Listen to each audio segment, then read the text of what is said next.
What is up, y'all? What is up, y'all? I was like at the moment going to try and change my intro, but y'all, you know what the intro is.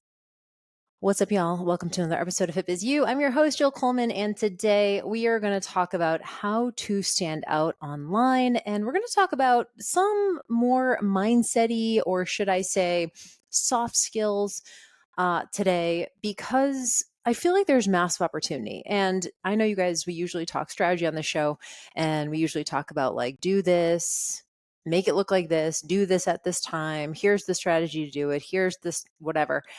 Today is going to be a little bit more nebulous because I was thinking about this in terms of like longevity. This is going to be this year, this October is going to be the 15-year anniversary of JillFit. This October, we started in 2010, and it just got me to thinking. I was actually going back and forth with a couple of my sort of colleagues on threads just about like what it takes to be in the game for that long. And I don't think there's necessarily anything special about me. I just think that I've continued to iterate. I think it also helped to start in 2010, to be honest. But I also think, like pivoting over the years and changing the business model and not being scared of, if something I was teaching is now no longer working and how I can pivot and, iterate based on the space changing. And I think honestly, most people can do that. I don't think that I'm the smartest person. I certainly don't think I'm the hardest working person. I don't think that I'm the leanest, the best looking, whatever. I just think over time I've stuck with it. And it's interesting, whenever I talk to people who I know in the space and colleagues, one thing they always say to me is like, you're just so consistent. You're so consistent. And y'all, consistency, yeah, is it tough? Sure. But really, it's just a mindset. It's really just a mindset of, am I willing to take messy action? And obviously, over the years, JillFit has changed quite a bit in terms of scaling and, different containers and different branding and team building and all that kind of stuff. And we've obviously scaled our revenue. But through all that, I've had to really look at how I want to do business. And I think oftentimes we're getting started in this business, online coaching. For the first couple of years, we're very reactive, right? We're learning a lot. It's kind of like drinking from a fire hose. You're constantly learning new business skills, you're implementing them, you're trying things. And in a way, you don't always have a ton of time to like sit back and think about, how do I want to do business? Especially because oftentimes in the beginning, you're like, I just need to fucking make money. I got bills and I'm trying to do this thing, and I'm just like doing the very next thing. And it can really feel like a grind. And not that necessarily goes away, but when you start doing this as like a full-time career, and then you start doing it as someone who brings on a team to help you. And I'm very vocal, as you guys know, about my team, and I talk about them a lot and I feature them in social media. And like, to me, there's no way I could do what I'm doing alone. And when you start to bring on team, you start to really think about like, okay, who are we within the space? Who is Jill Fit? What do we stand for? This is where things like values and what we call a decision tree, like how do we make decisions in the business? And we always ask ourselves, like, how do we want to operate? Because I think that you don't have the opportunity, or you don't really pay attention to like, how do I want to operate in the beginning, because it's kind of like a luxury. It's a luxury and it's a privilege to be able to kind of sit back and think about, okay, how do we want to show up? What do we want to be known for? What's our legacy? I didn't really start thinking about these things probably until about 4 or 5 years ago. And I was like, oh, okay, I've been doing this a decade now, and I really have big plans for the business, not only revenue, but more just impact. Like, I just want to reach a ton of people. I feel like we have a really strong mission. I feel like it's getting clear over the years.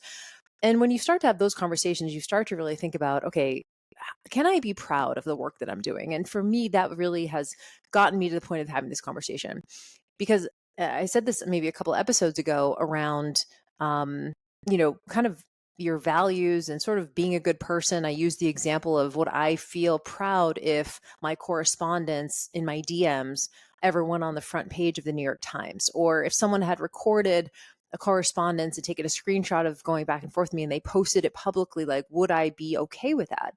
And I started really thinking about not like changing myself to show up online. I want to be the same online as I am in person, but really just elevating and becoming a next level version of myself.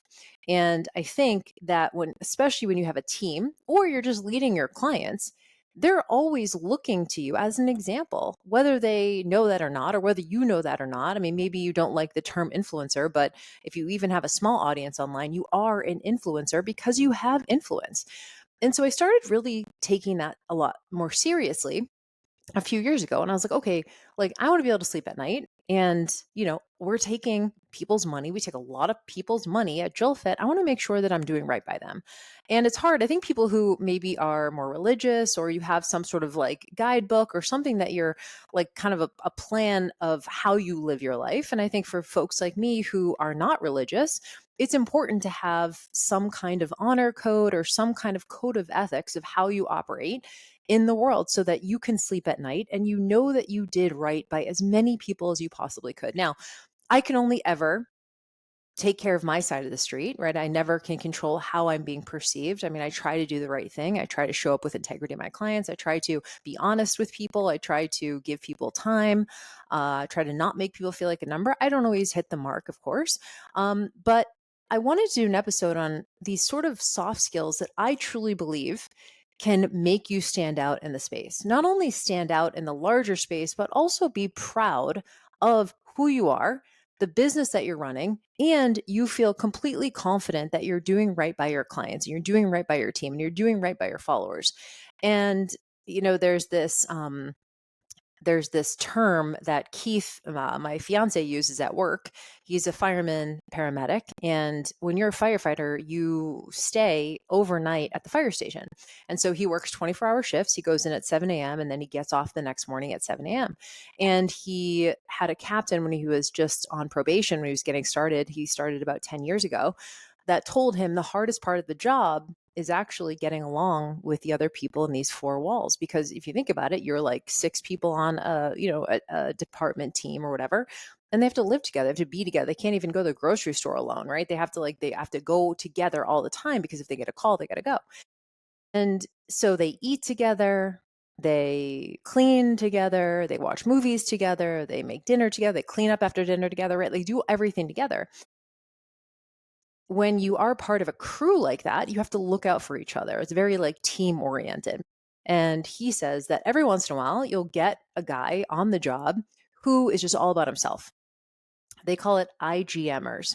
I got mine. So, for example, let's just say that someone needs a day off because I don't know, their kid is graduating from high school. And so they'll like put it out there and be like, hey, you guys, I need this day off. Anyone want to take it? And so, oftentimes Keith doesn't necessarily want to work, but he does to like help a guy out. And same, if he needs a day off, then a guy will help him out. And they have this sort of like, non-spoken sort of understanding that we try to help each other out, and we're a team, and we really try and do right by each other. But then every once in a while, you get an IGMer who, like, doesn't want to eat what everyone else is eating, or won't throw in for dinner, or will just always try and get the day off, but never, you know, reciprocate for someone else at the station, or, will just like lie or not come in if they get like forced recalled. Like sometimes they get recalled to work if there's no one who can take it. Someone calls in sick, they have to get like forced hire, and someone will dodge those calls, like just always looking out for themselves. And it's okay, I mean, in a way. But when you have an online business and you have a team and you have clients, you cannot be an IGMer. There's an energy to it. You guys know exactly what I'm talking about. If you've ever read the book Give and Take by Adam Grant, this is someone who's traditionally going to be more of a taker. And there are people who are like givers who always give, and oftentimes, givers are the most successful, but they're also the least successful because they can be taken advantage of. He calls there's givers, there's takers, and then there's what's called matchers. And if you realize that you're a giver, but you're interacting with a taker, then you may have to become a matcher, even if you don't want to be, even if you're like, I'm usually a giver, whatever. And so it's just another way of saying, are you willing to be a team player in your business? Or is it just all about how much money you can make? Is it all about just you? Is it all about how you're being seen, the status that you have, the likes that you get, the followers that you get? And I think that it is easy in the first couple of years of building your business to kind of fall into this myopia in a way, because again, like, you're just trying to make money because you're just like, I'm trying to figure it out. I'm trying to learn this thing. I'm trying to like, get as many clients as I possibly can. But then at some point you decide, okay, yes, I want to make money, but I want to make money in a way that feels good to me. And this is where I personally feel like there's massive opportunity for us, because most people online will automatically act in scarcity. They will try and control everything. They'll try and control other people. They'll try and control when clients buy. An example would be like getting on a sales call with someone and the person is just like guilting you into the sale or making you feel bad or quote pushing on your pain points when you're like, it just doesn't feel good to you, right? So scarcity is when people will do anything for the sale. They'll lie, they will cheat, they will manipulate. And a lot of people are like that. At the end of the day, they go, well, I'm just going to do what I need to do to make the sale because I know that the person needs my coaching. So they go, the end justifies the means. But none of us like to be on the receiving end of that energy. So why would we, even if it meant making more money, why would we act in that way? Most people lie, they cheat to make money, they create a smoke and mirrors. Online, it's really hard to verify. If someone says, like, I made $1 million, it's like they're not showing their bank statement. Sometimes it's just hard. And so it's not that you should question everything, but you want to ask yourself, like, am I doing this for the right reasons? And am I acting in a way that makes me proud so that if someone didn't even see, if I did something like I'm doing the right thing, even if it's behind closed doors, and there's an opportunity, I feel like, to act within your values. And I mentioned this on the episode about calling people out. Should you be, should you participate in call culture? And I mentioned values because values is really a great way for you to make decisions in your business.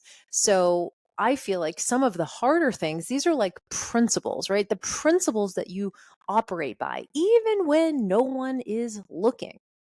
There's, plenty of times where, I don't know, if someone DMs you and they say like, hey, I'm thinking about doing this course. And then they kind of share with you their situation and they say, is it right for me? Now, most people just say, yeah, it's right for you, right? Without even a second. But like, to me, that doesn't feel good because if this person does not need this course or they should go and do something else first, I'm going to be honest about that. I'm not going to just do whatever I can to make the sale. That's not going to be good for them or for me. I'm going to be honest. And so I think it's really important that where you get to a level of business, even if you have a small business, even if you're just getting started, to have these kind of conversation with you. And you could do a very quick, like 10, 15-minute like value audit to be like, what are my values? And what are the things that if no one else even sees, I know I can be proud. So I want to give you guys a couple of ideas around like what this could look like. Because I know sometimes when we have these conversations, maybe they're not super applicable to you right now in your business. Maybe you're like, well, Jill, I don't really have a team, or, I'm not getting bombarded with DMs of people asking to coach with me and there's not these opportunities, but I still think it's really important to think about. This could even be as simple as, I don't know, maybe you get invited to be on a podcast and you have a certain kind of, you have a certain set of principles and you notice that this podcast host has had other people on their podcast that you're like, that person is kind of problematic. I don't know that I want to be on the same podcast as this person who they also had on. Now, I know this is a little bit of a stretch. Maybe this isn't an example that would apply to you, but it is important to think about, okay, do I want to perpetuate or do I want to either perpetuate or do I want to be associated with someone who would also associate with that person? I know this is like, maybe you're thinking, I can't even think of an example, but this is really important to think about because I don't know, thinking about if you get asked to, I mean, here's another example, and this is not something you have to do, but this is something you could do. Like if you got invited to be a speaker at a conference and you looked at the speaker list and you were like, oh, this would be a good opportunity for you. But then you're like, there's like really no Black or brown people at this. And like, I feel like I want to almost just give up my speaking spot to give it to someone who deserves it, who's, and maybe in a more marginalized group or maybe a person of color or whatever, who's still doing amazing work. But like, I don't need to be on an all white stage. That's an example of being like, I want to live within my values and do what I feel like is right. I'm not saying you have to do that. I'm just saying that would be an example of living by a principle. And so I know some of these things can really sort of go under the radar. Like maybe you don't even notice that you're doing some of these things, or maybe you're like, well, that's what everyone does, so I'm just going to get mine. I'm not saying you are, by the way. I'm just saying I think there's an opportunity, especially when you are in this business for a long time. It's like, what do you want to be known for? And even what do you just want to be known for to yourself, right? To yourself. Like, okay, like I want to know that I showed up with integrity. If I said I was going to do something, I followed through on that. I stuck to my word. So how that might look is if I promise on a sales page, certain deliverables, like I need to make sure I make good on those. I can't just put whatever I want on the sales page just to make the sale, but then not follow through on what I said I would do. Now, I can only, of course, take care of my side of the street, but I have to ask myself, did I do as best a job as I possibly could? Now, this is one thing that my FBA students know about me is like, y'all, I am obsessed with getting my clients results. Like literally, that's one of our core values is results, like competency, mastery, which means that I will go to the end of the earth to find the resource, the person, the insight, the tip, the strategy that someone needs to be successful. And if I don't have it, I will literally go out and find it. I will learn it. I will pay to learn it if it helps my clients, period.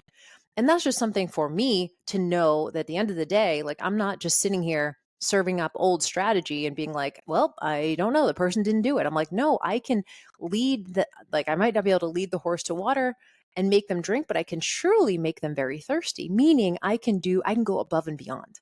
So integrity for me is a huge opportunity. Honesty is a massive opportunity again, because there are so many smoke and mirrors in our industry. Is like, if you're the one to be honest about something, like if your potential client asks you like, hey, is this the right container for me? And if you know it's not, then don't tell them, even if you lose a sale, don't tell them that it is, if you know in your heart of hearts that it's not a good fit.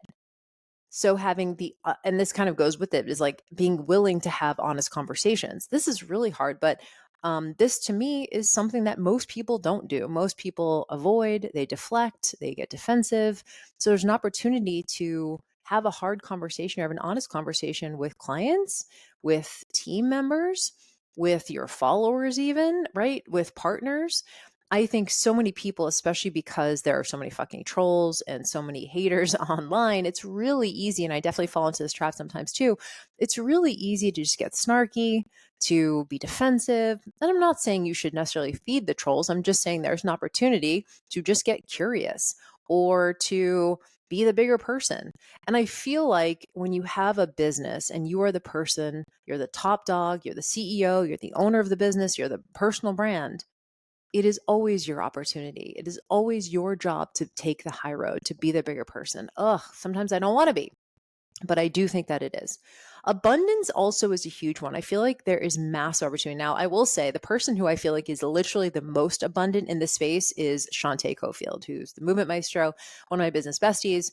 That chick could care less about money. Like, it's wild to me. I mean, obviously, she cares about money and wants to make money, but she's very much like, let people do exactly what they want to do for them and the time that they want to do it. And it's been really inspiring for me to see, to be like, oh, and not that I'm ever like forcing someone, but I can very much fall into the like, I like to keep investing. Like personally, I keep investing. Like I'm always like, I need to be in some sort of mentorship or mastermind, or I'm always like, what's next?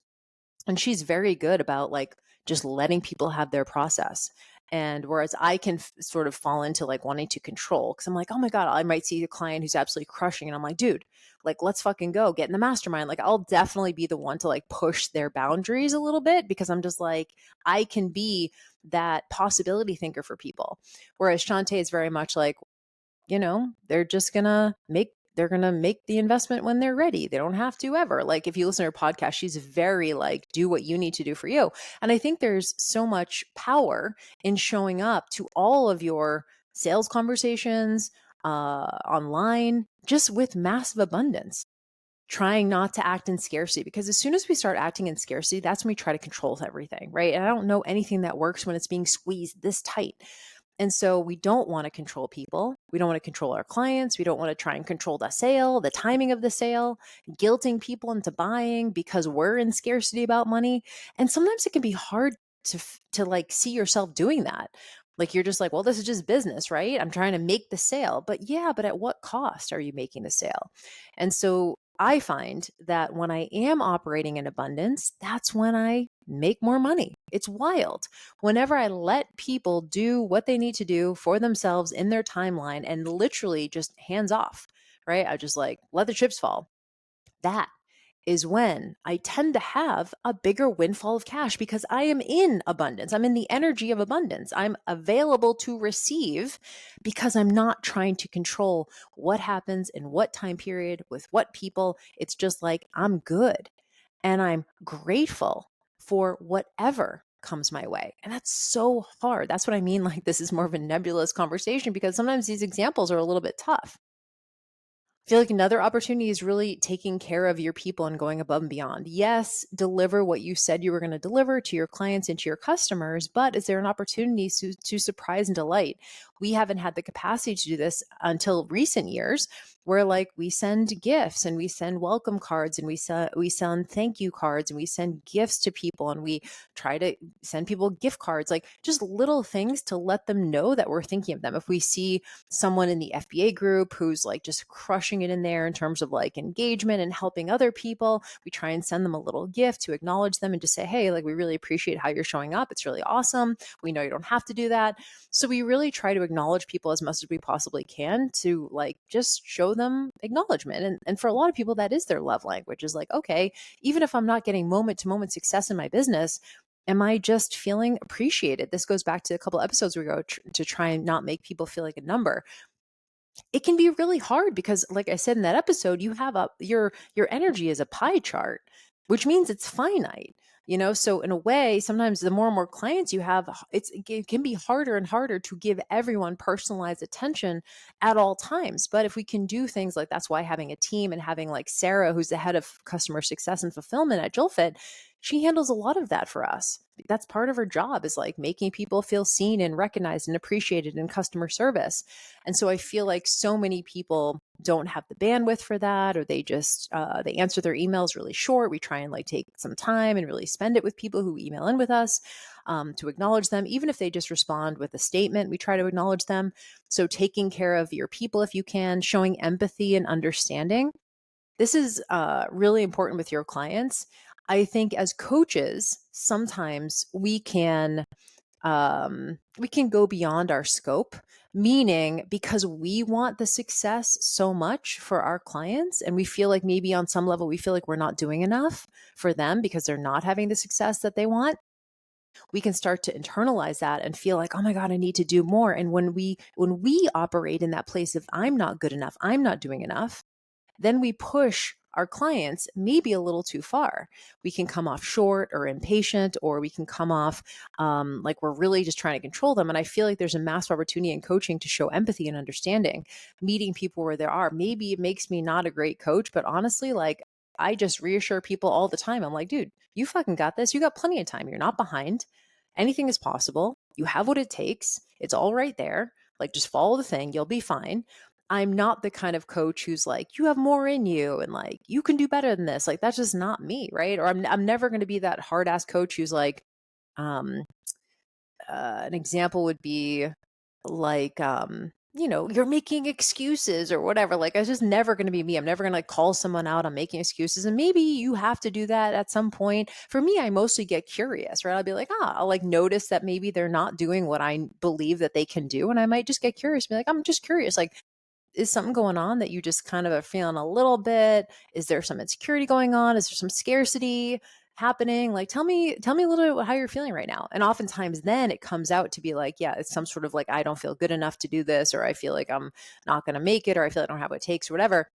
So I think getting curious and meeting people where there are is always going to be more powerful than like pushing, pushing, pushing. I think sometimes as coaches, we think it's our job to push them. And it's really not. It's our job to acknowledge them. It's our job to reassure them that they can do it and that they have everything that they need. And then it's just a question of like, what do they need from us as the coach to make that happen? Do they need more space? Do they need more check-ins? Do they need less check-ins? Do they need more time? Do they need, more strategy? Do they need more FaceTime with you?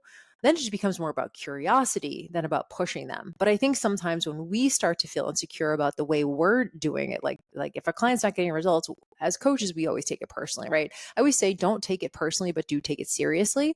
And I think when we start taking our clients' results personally, that's when we can get into trouble, because then we start doing things like being short, being impatient, talking shit about our clients, right? Instead of just being curious and letting them have their process. Remember, they're never going to be you. They're a different individual. They're never going to do it exactly how you would do it. And that's the beauty of their journey. It's not your journey.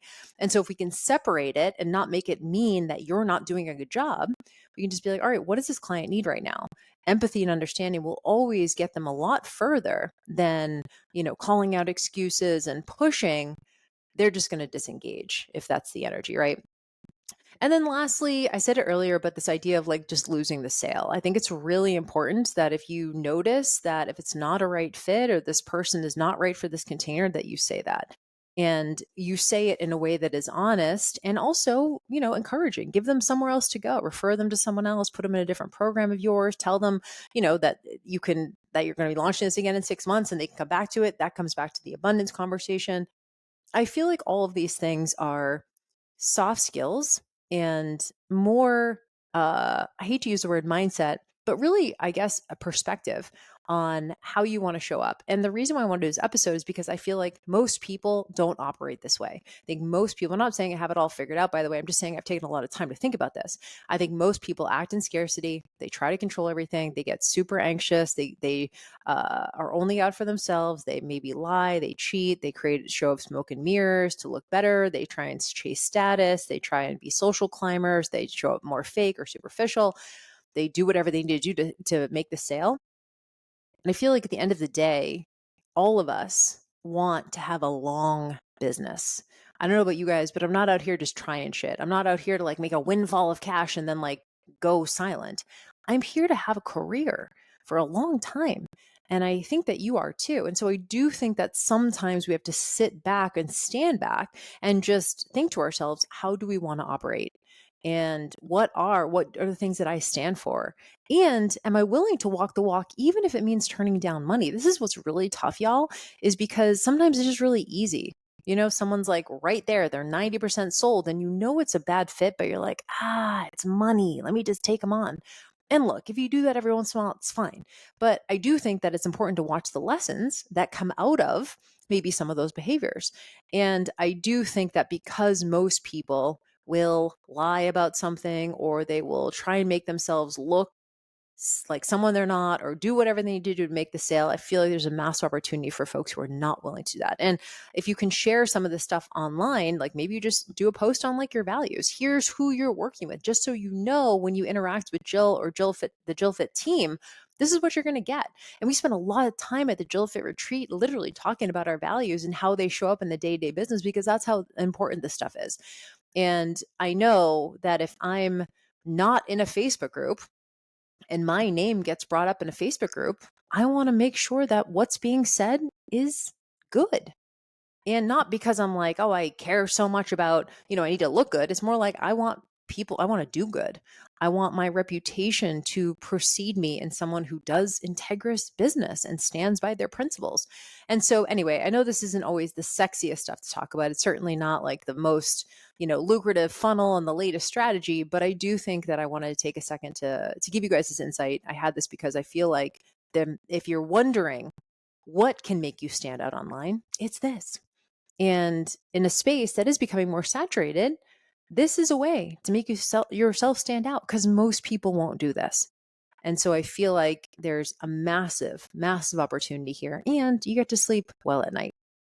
And I do think that you will actually make more sales when you do it this way, when you have and you operate in abundance. You don't try to control things. You can sit back, you can let the chips fall, you can be confident, you can operate in abundance. I think that you end up making more money anyway. Good. All right, y'all. Thanks for this. I appreciate your time and attention as usual. We are back to all new episodes. We're on the runway for FBA. FBA stands for Fitness Business Accelerator. If you're not on the interest list, the link is in the show notes for those who are in the beginning stages of building their coaching business. It is teaching you A to Z, everything you need to know about online business. And I'm going to be walking you through it myself in a coaching program. Starts this September. Get on the list for that. If you have any questions, of course, you can send me a DM. Had a lot of people hit me up in the DMs on pricing, timing, all that kind of stuff. Love to hear from you guys, but get on the interest list if you are interested in getting those early details. It's in the show notes, and I will see you on the next episode. Thanks, y'all. Bye.